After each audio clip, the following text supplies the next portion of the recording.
MMT, a doubly retrospective analysis. Response to comments. By L. Randall Wray. Of course, I didn't expect comments this week on the keynote talk.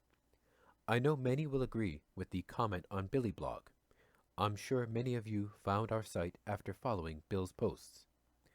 There was one substantive and flawed comment, so I will deal with that here. Comment.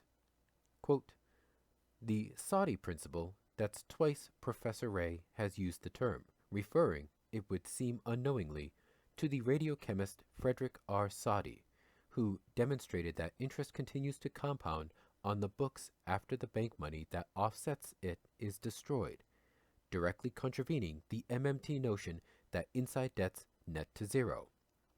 The money sovereign isn't, as financial institutions have the power of money creation and leverage. That's the power imbalance, a mathematical and financial imbalance. This piece is futilely attempting to deny. End quote. Response. Yes, sorry, Saadi, not Sati. Nobel winner in chemistry who also wrote a lot on economics. Michael Hudson has used Saadi's ideas in his own approach to debt and debt cancellation. But the commentator is in way over her head on balance sheets. First, here is Saadi's idea. Debts are subject to the laws of mathematics rather than physics, unlike wealth, which is subject to the laws of thermodynamics. Debts do not rot with old age and are not consumed in the process of living. On the contrary, they grow at so much % per annum, by the well-known mathematical laws of simple and compound interest.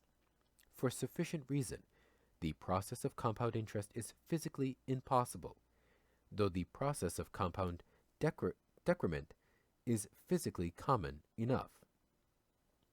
Because the former leads with the passage of time ever more and more rapidly to infinity, which, like -1, is not a physical but a mathematical quantity, whereas the latter leads always more slowly towards 0, which is, as we have seen, the lower limit of physical quantities.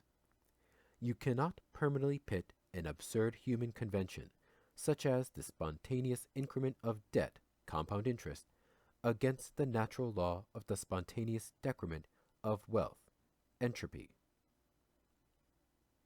And so the fundamental problem is that real economic growth cannot match compounded interest growth, so debts increase faster than ability to pay.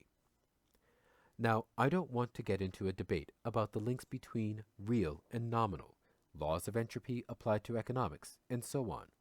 The idea is rather simple. If the nominal interest rate is higher than growth of ability to pay debt, then we've got a problem. And there is indeed a tendency for that. It is hard to achieve income growth rates that are consistently above nominal interest rates. Problems are compounded as debt ratios grow, as they have done. But to return to the commentator's claim that this violates MMT, at a point in time, inside debts equal inside credits. Every financial I owe you is offset by a financial you owe me. It is an identity that is violated only by an arithmetic error. Any theory that holds that the two are not equal is just plain wrong. You do not have to accept MMT to accept identities. They hold regardless of theory. Here is the Saadi claim. Over time, those debts will grow faster than ability to pay. That does not mean that debts don't equal credits. When one defaults on a debt, the credit is also written down. If I owe you $100, but can only pay $50, your credit against me is no longer $100. It is $50.